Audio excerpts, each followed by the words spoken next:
1 Samuel chapter 17, magsugot ta sa verse 4. Kung nana sa amen. Tanan maningdog palihog. Tanan maningdog.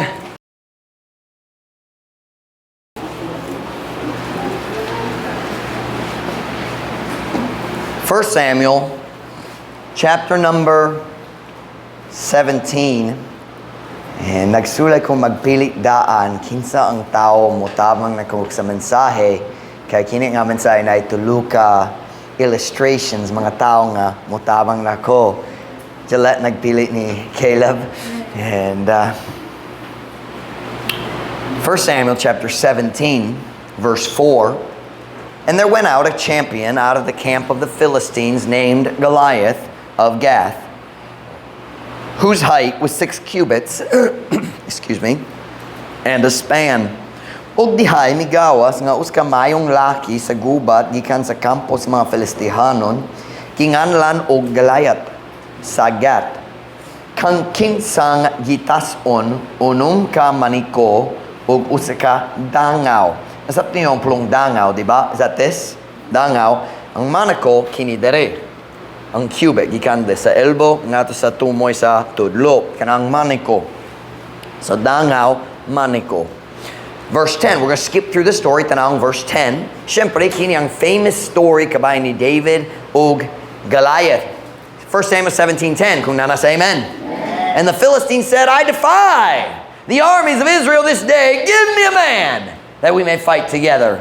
Ug ang Filistihanon miingon ako naghagit sa mga kasundalohan sa Israel niining adlaw. Hatagi ako og usa ka lalaki harong kami mag-away. Now look at verse 11. When Saul and all Israel heard those words of the Philistine, they were dismayed and greatly afraid. Sa diya nga si Solo o ang tibok Israel nakadungog niya itong mga pulong sa Filistihanon, sila nadismaya, meaning nawala og paglaom.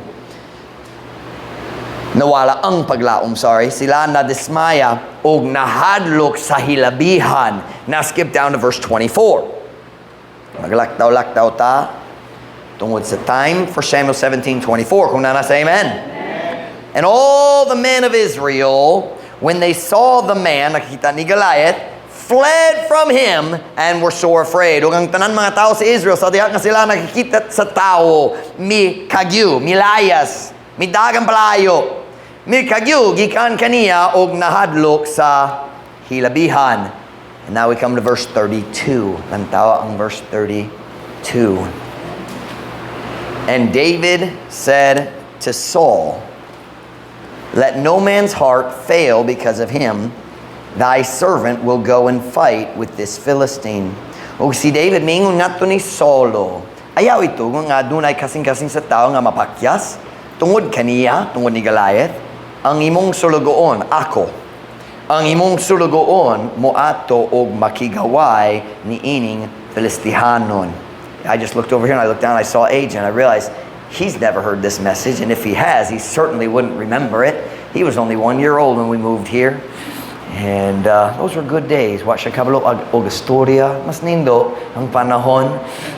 And karon nagaapas pa siya. And all right. Sa tanan tao sa Biblia, morag si David ang akong favorite. Nahigumagayud ko ni David. Ganan ko sa iyang espiritu. Ganan ko sa iyang pagpangulo. O especially, ganahan ko sa story ni David and Goliath. Sa akong kinabuhi, I have probably preached more sermons from this story in 1 Samuel 17 than any other story in the Bible. I've preached so many messages from 1 Samuel 17, ug sigurado sa umabot na pa'y daghang lain. But the message I'm going to preach tonight is probably my favorite message from this story.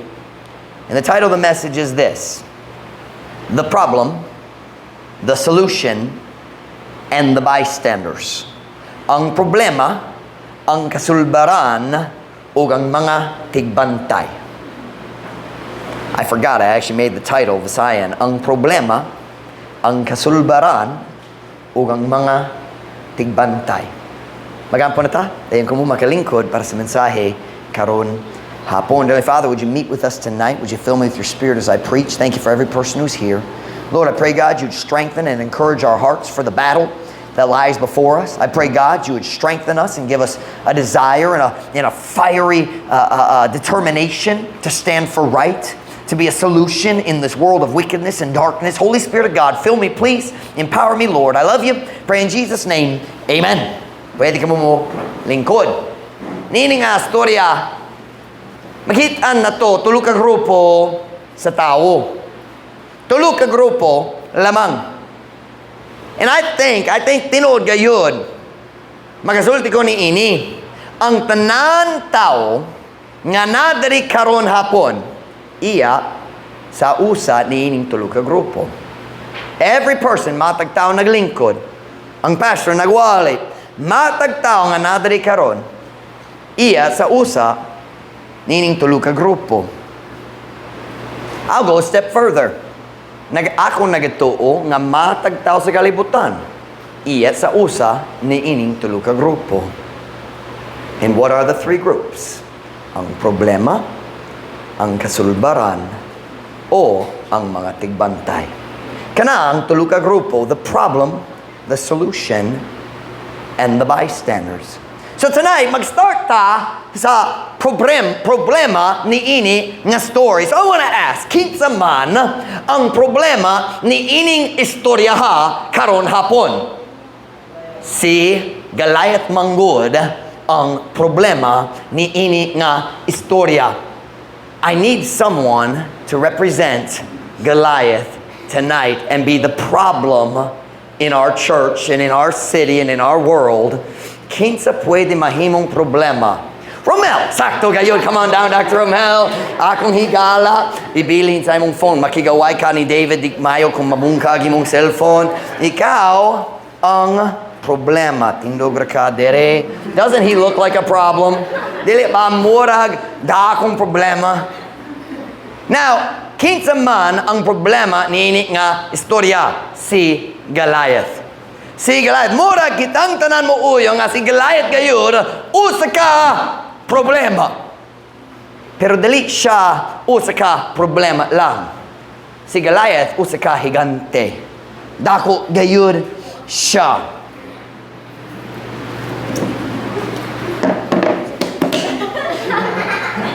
Alright, mas maayo na.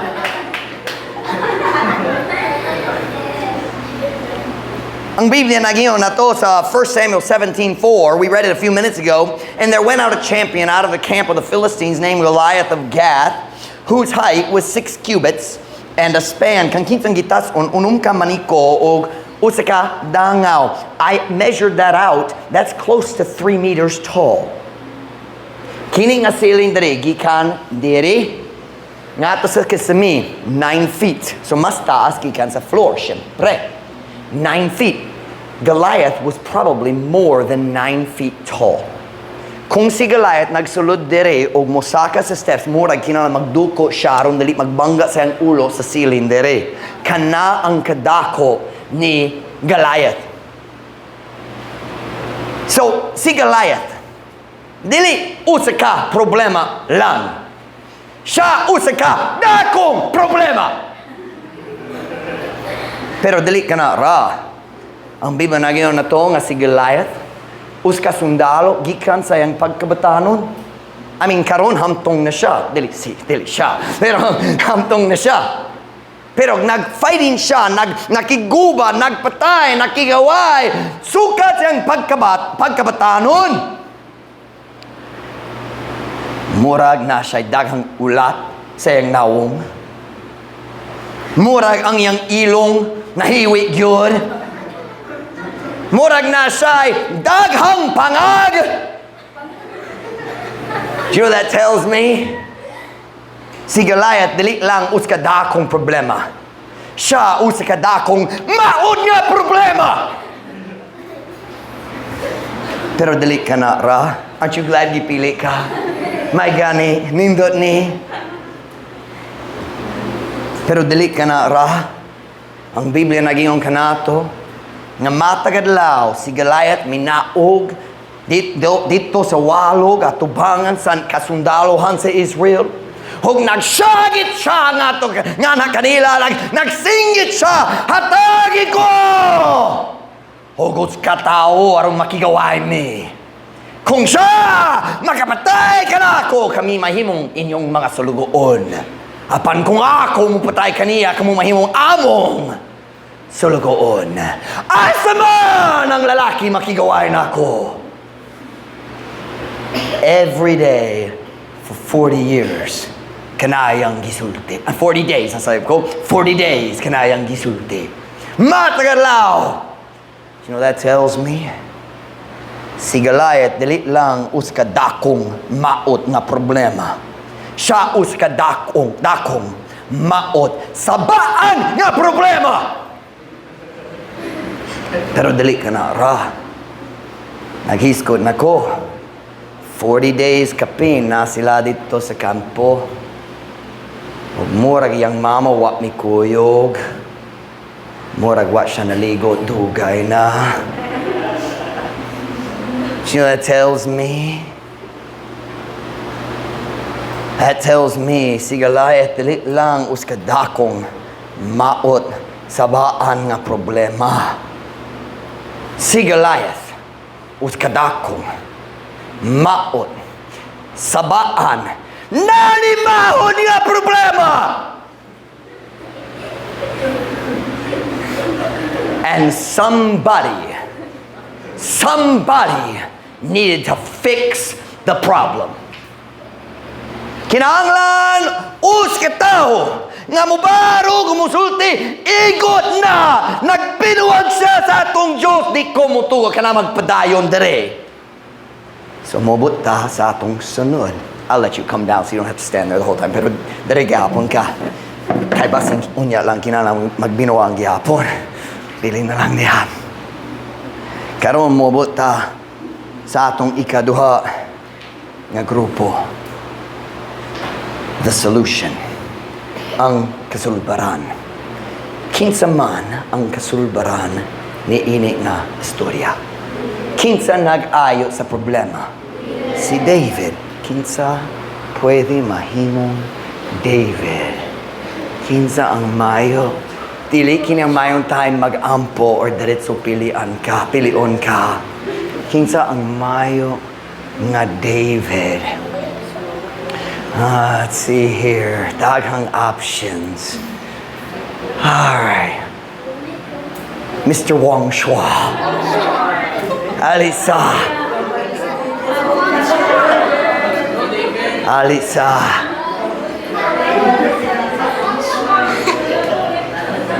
So Mr. Wang Shua, atindo ka dere. Pwede ka dere po. Dere ka. Alright, so tindog ra. Ayaw maglihok-lihok, tindog. Okay, so kinsa man ang problema, si? O kinsang solution, si? So karon diri ka Mr. Wang Shua. Karon ikaw si David. Kajut lang. Number 2, si David man ang kasulbaran. Si David ang kasulbaran. Turn with me to 1 Samuel chapter 17 verse 32. 1 Samuel chapter 17 verse 32. Okay, higala pa ta, Romel. Higala gihapon ta, amayo.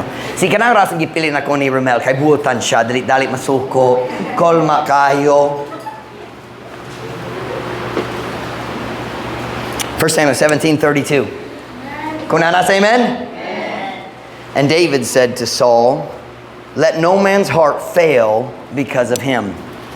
Thy servant will go and fight with this Philistine. O si David mingon ngat ni Solo, ayaw ito kung adunay kasing-kasing sa tao nga mapakyas tungod kaniya ang imong sulugoon. Moato og makigaway ni ining Filistihanon. Ang tibuok kasundalohan ni Saul nagakurog sulod sa ilang mga tent. Apan salamat sa Ginoo nga naay usa ka batanong nga lalaki nga wala gi-control sa iyang kahadlok. Yang gisulti kung silang tanan na hadlok, ako na lang.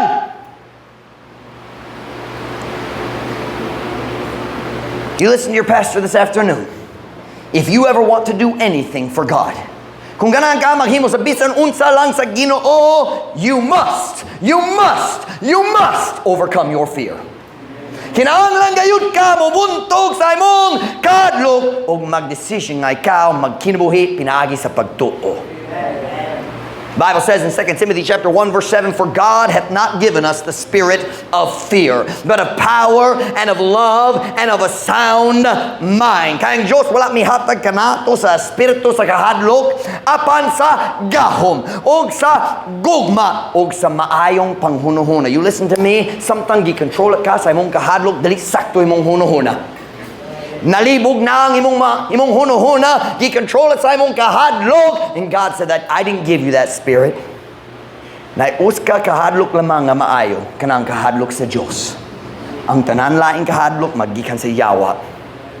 And the Bible says, God has given us the spirit of power and of love. And according to 1 John 4:18, love casts out fear.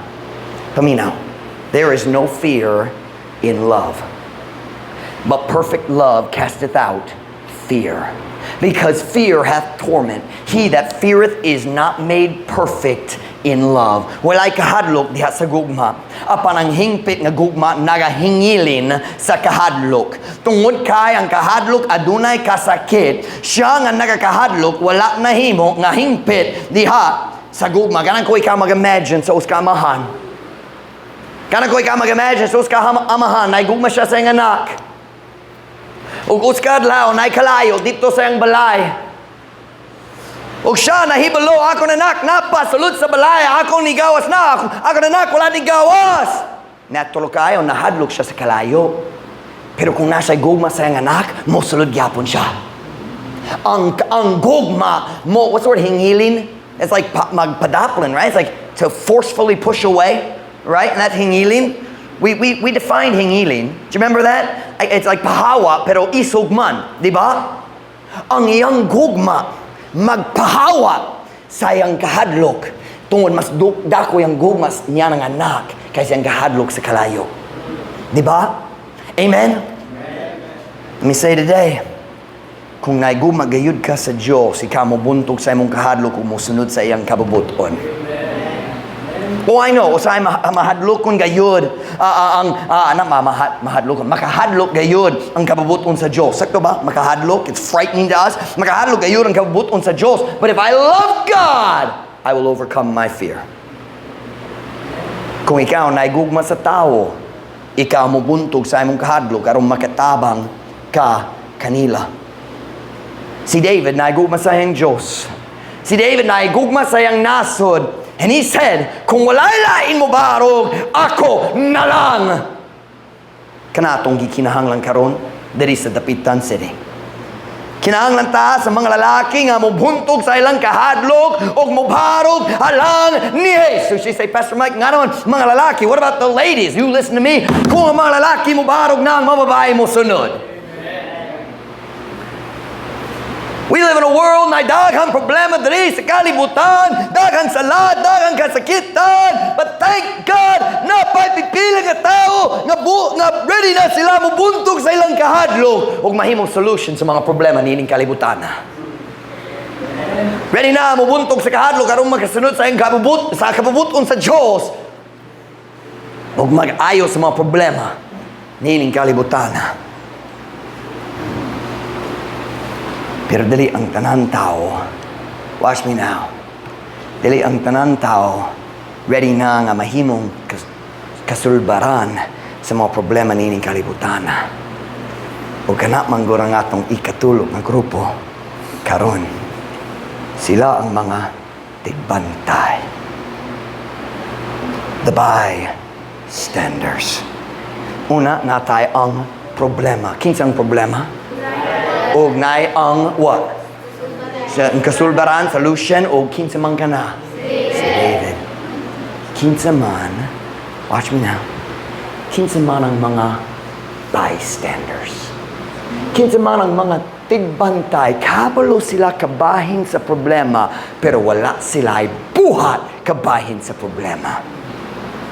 Kinsa man ang bystanders. Number 3, si Haring Solo o giyang tibo kasundaluhan mao ang mga tigbantay ni ining astorya ha.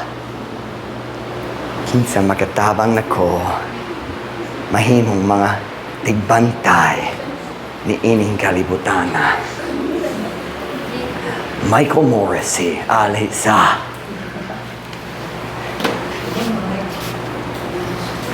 Pero na'y problema sa akong panaglitan dere. Si Michael dili taas kayo. Si King Saul taas kayo. I have a question. Kabalo ba si King Saul kabahin sa problema? Nakadoon ba siya sa iyang pagbinuwang sa ilang Diyos? Nakadoon siya sa iyang pagpasipala sa Diyos? Oh, nakadoon. Nag-ayo ba siya sa problema? Wala. Kaya nga naman, kaya siya, usa ka tigbantay ra nga gikontrola sa iyang kahadlok. Ang tibok kasundaluhan, nahibalo, nag-ayo ba sila sa problema? Wala. Kaya nga naman, gikontrola. Alright, Mr. Solution, you stop moving, okay? You're making me nervous. Tindogra. Naulaw ba ka dito? Kailangan mo buntog sa imong kahadlok, ha?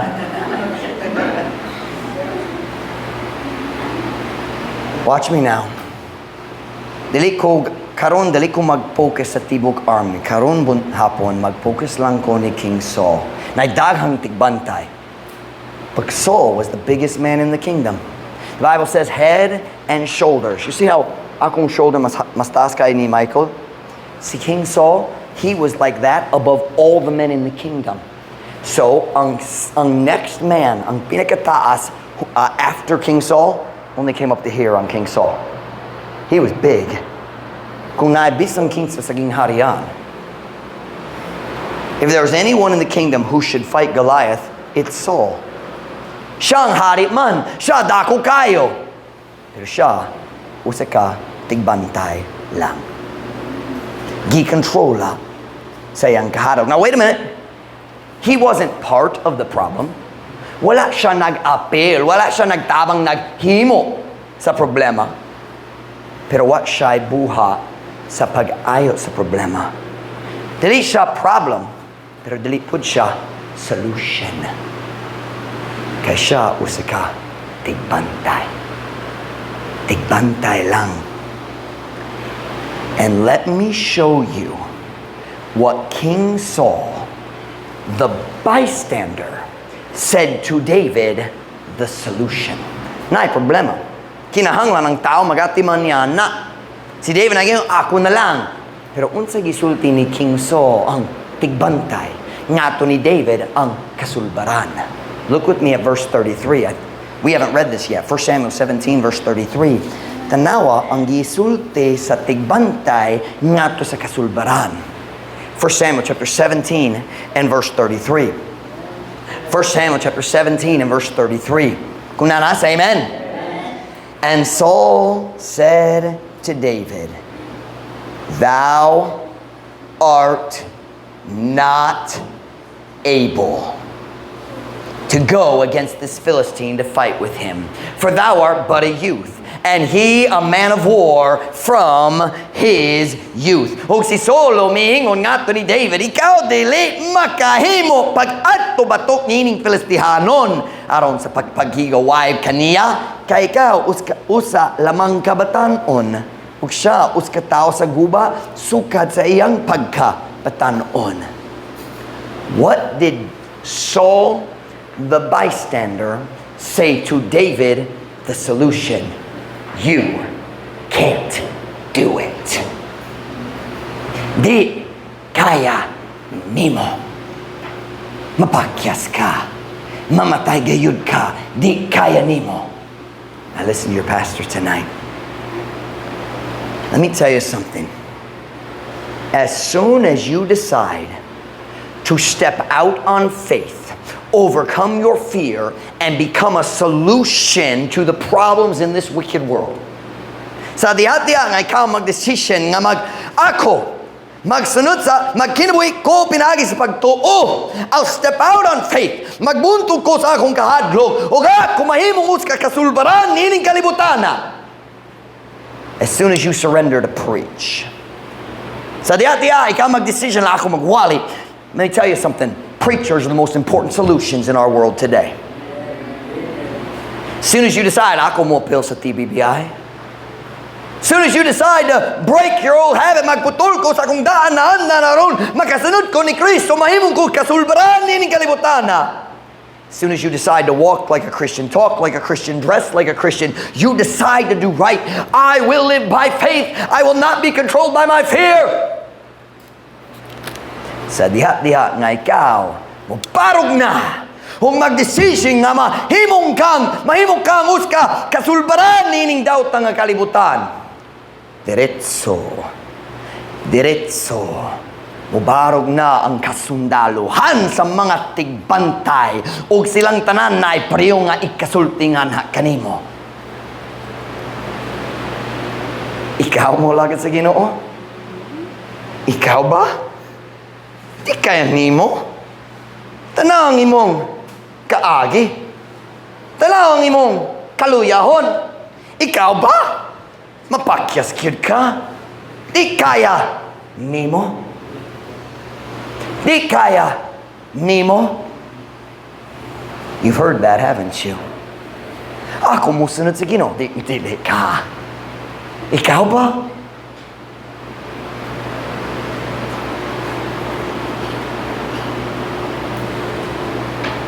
Si King Saul, ang talawan. Ang tao nga nagbantay ra samtang si Goliath nagbinuwang sa iyang Diyos. Ang tao nga walay buhat tungod gikontrola siya sa iyang kahadlok. Siya ang talawan ang nagingon ni David. Di kaya nimo? It's always the cowardly failures who tell you you can't do it. Kanunay ang talawan nga mapakyason maong magsulti nimo. Di kaya nimo?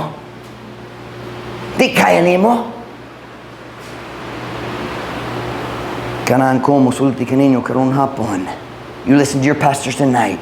Ayaw, paminawa ang mga tigbantay.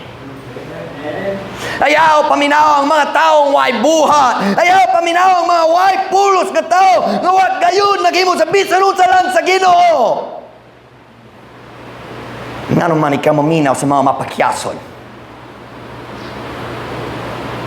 Ngano man ikaw maminaw sa mga talawang nga wag gyud nagsulay sa bisan unsa lang sa Ginoo. If you want to follow God's will for your life, don't listen to the bystanders. Ayaw paminaw sa mga tigbantay, paminaw sa tingog sa Diyos nga nagatawag nimo.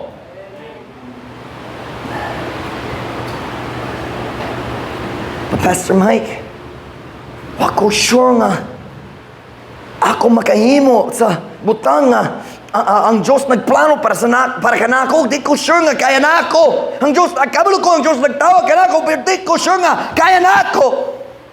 I'm not sure I'm strong enough to be a solution. You ever have those thoughts? Di kaya na ako. Pastor Mike, I'm not sure I have enough faith. Di ko sure nga iko akong pagtuo, iko akong kalig-on nga aron mahimong solution kasulbaran nining daot ng kalibutan. I got a verse for you. Faithful is he that calleth you, who also will do it. Matinumanon siya nga nagatawag kaninyo, kinsa mobuha usab niini. If God calls you, He will do it through you. Amen. But Pastor Mike, di kaya na ako. I can't do it. You're right, you can't do it. But He can. Pastor Mike, di kaya na ako. Tinuod, di kaya nimo. Pero kaya niya. Kaya niya. Kabalo kong kaya niya. Sayod kong kaya Ginoo. Agakon ko. Do you remember when God called? Alright guys, salamat kayo. Pwede mo maglingkod. Pwede maglingkod, salamat.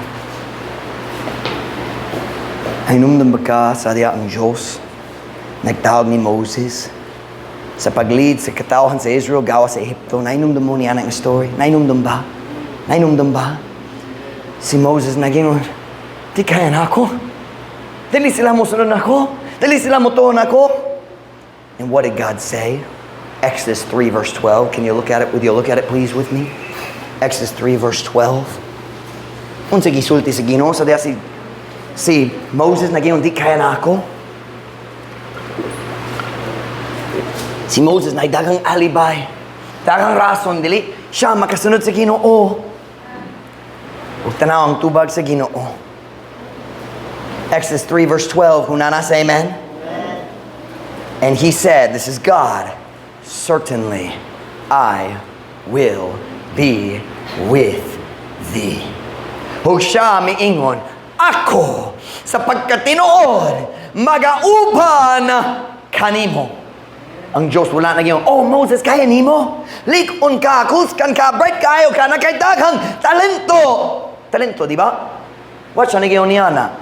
Ang sagisulti sa Ginoo, certainly I will be with thee. Pipila ka tuig nilabay, I don't know exactly when, na convict ko, naigo ko, nining mga stories sa Biblia. Tunay numdum ko sa diya bago pa mi diri sa dapitan, nagsugod mi sa church, usay nagduol ko sa tao, nag-encourage nila ganan ko nga ikaw magdawat niini nga area sa ministry sila. Oh Pastor Mike, di kaya nako. Ug ako nagtubag nila. Oh pero kaya nimo kay nakay lain-lain abilidad ang Dios may bless nimo niini, hanas ka niini, kaya nimo. One day naigo ko, nagbasa ko sa Biblia, nag-realize ko ang Dios dili gyud maghimo niya na. Kung ang Diyos mo tawag sa tao, kung ang tao mo sulti, di kaya na ako, ang Diyos dili mo sulti, oh kaya nimo. Ang Diyos mo sulti, tinuod, pero ako mo uban nimo. Ako mo uban nimo. And may I say today, kung naa kay Diyos, paigo man ka na. Do you remember, nainumdum ba ka sa diha, ang Diyos nagtawag ni Gideon? Remember Gideon? Ang Midianites nagdaog-daog sa nasod sa Israel niya ng panahon sa panahon sa Judges. Ang Midianites, uban sa I think ang mga Moabites, daghang gayud sila niabot, nagkuha sa tibok alanihon sa tao sa Israel. Sa panahon sa harvest, magdiretso sila mukawat sa tanan. Pobre kayong nasod sa Israel. Ang Diyos nagtawag ni Gideon. Si Gideon, nagikan sa gamay nga pamilya, diya sa pinakagamay nga tribo sa tibok nasod sa Israel. Gideon was a Benjamite, was he not? Kinsa bago pa gipatay. Wasn't it the Benjamites? Yeah. Just a few years before, halos tanan Benjamites gipatay gayud diya sa civil war sa nasod sa Israel.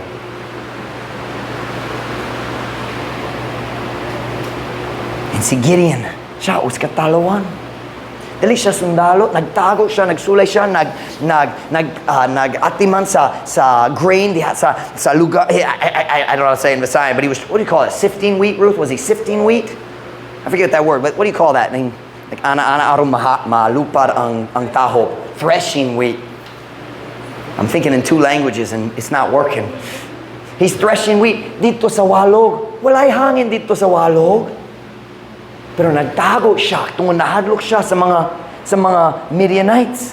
Ang saktong lugar, mag-ana-ana, lugar nga na ay kusog na hangin. Nasa dito sa walog. Siya ang talawan. Ang Diyos nagtawag ni Gideon, ang Diyos nagtawag niya, ikaw us katao sa dakong kaisog. Si Gideon nagyan, ako ba? Ako? And then Gideon said, di kaya na ako. Walay tao mo sunod ka na ako. Akong pumili, dalit madungganon. Walay tao mo sunod na ako. O unsay tubag sa Diyos kaniya, Judges 6 verse 16. Judges 6 verse 16.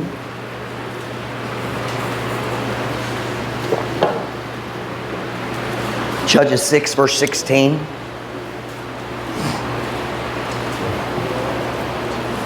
Judges 6 verse 16.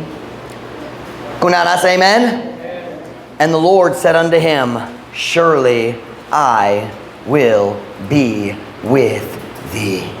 And thou shalt smite the Midianites as one man. Ug ang ginumingon nga to kaniya sa siguro, ako magauban kanimo.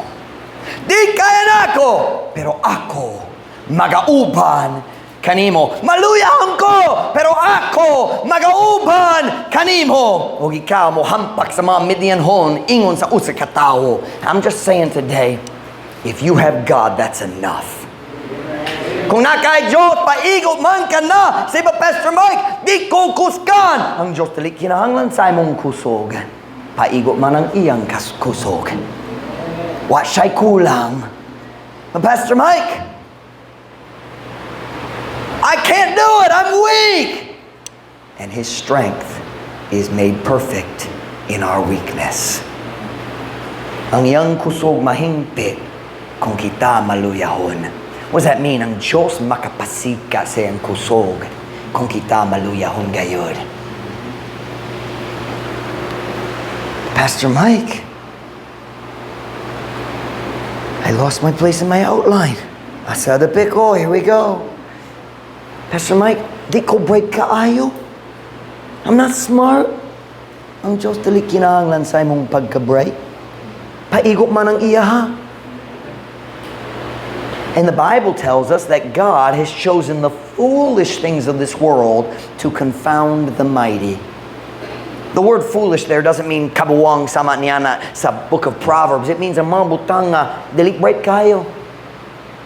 God says, dili ko mo tawag sa mga tao, bright kaayo, kay sila mapagarbuhon. O pili siya sa mga tao, common kaayo, sama ka na to diri. Pipilag gayod ang mga tao, bright kayo, mga tao nga, hanas gayod. Dili sila ang tawgon sa Diyos. Siya mo tawag sa tao, sama na to nga common kaayo. But Pastor Mike, napakyas ko balik-balik. I failed so many times. You listen to me. God doesn't need your success. He needs your surrender. Ang Diyos dili kinahanglan sa imong success, nanginahanglan siya sa imong surrender kay na siya'y gahom para sa tanan. If you're willing to surrender, He can make you successful. Nainumdum ba ka? Sa diya ang Diyos nagtawag ni Jeremiah. Jeremiah chapter 1, ang Diyos nagdoon ni Jeremiah, nagyon niya, ako nagpili nimo sa wala pa ka na tao. Sa diya, napaka diya sa tiyan sa imong mama, nagdesisyon ko, daan nga ikaw mahimong magwali sa mga nasod. Si Jeremiah nagtubag, di kaya na ako, di ko makawali, di ko makapanulti. What's the word for? Not panulti. Pamulong. Di ko makapamulong. Ako bata pa, batanon pa ko. Go to Jeremiah chapter 1 verse 6. Tanaw ang tubag sa Diyos. Ni Jeremiah, sa diya siya nagsulti, di kaya na ako, kay batanon pa ko. Bata man. Jeremiah chapter 1 verse 6.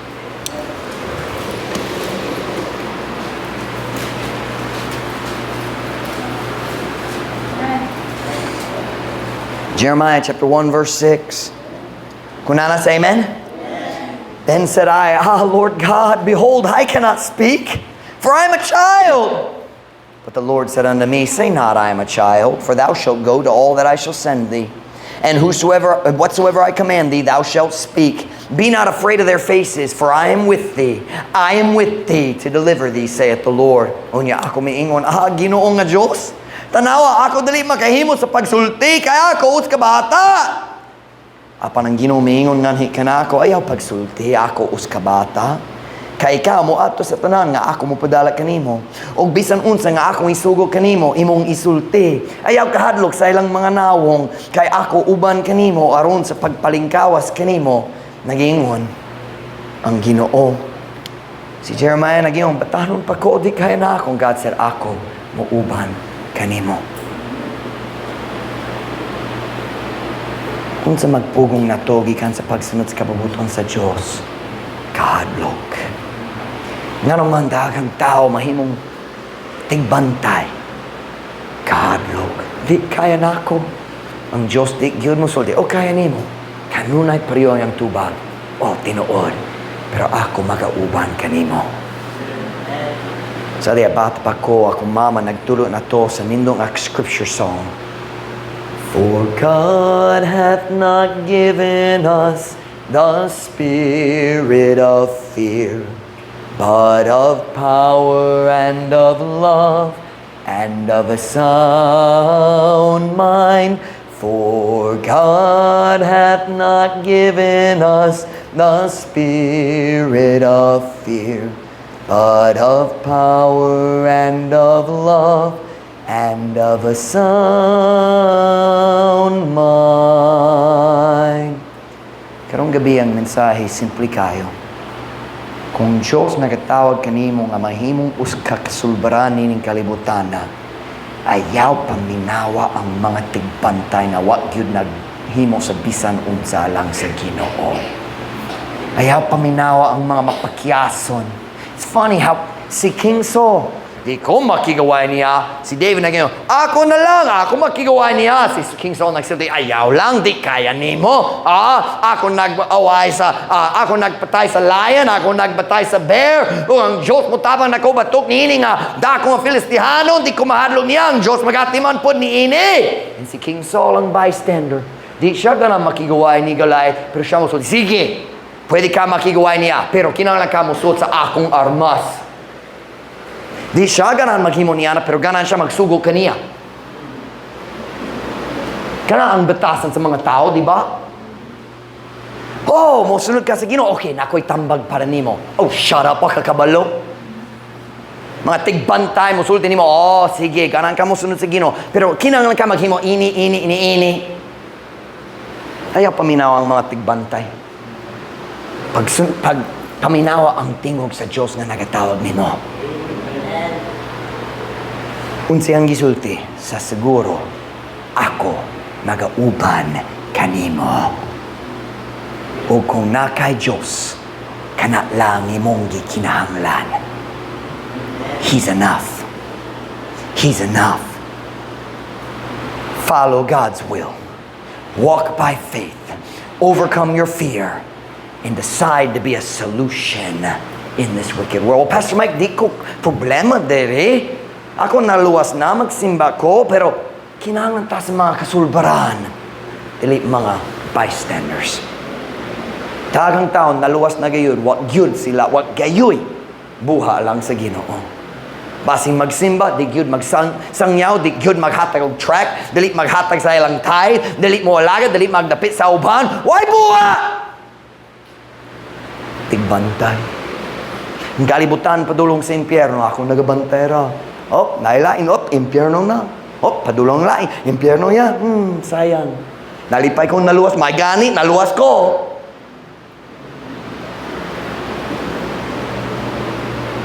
Kung ang tao nga nag-share kanimo, sama kanimo og batasan, ikaw pod may impyerno. Sakto ang grammar? Saptan ba?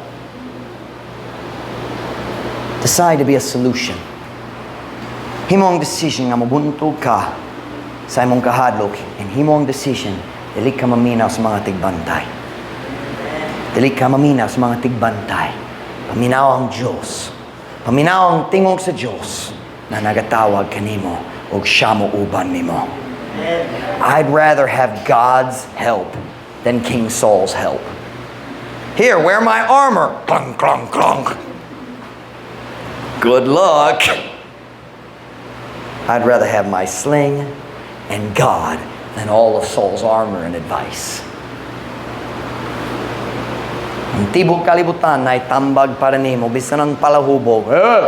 Kung ako nasa imong kaimtang kila akong buhatol. Diba? Dili siya tigbantay siya ang problema. Dili. Be a solution. Asang mga tao maghimo sa decision, mahimo kong kasulbaran nini nga kalibutan. Di ko mutuwa akong kahadlok mo pugong nako. I will be a solution in this world. Dugo na mga ulo, piyaw mata.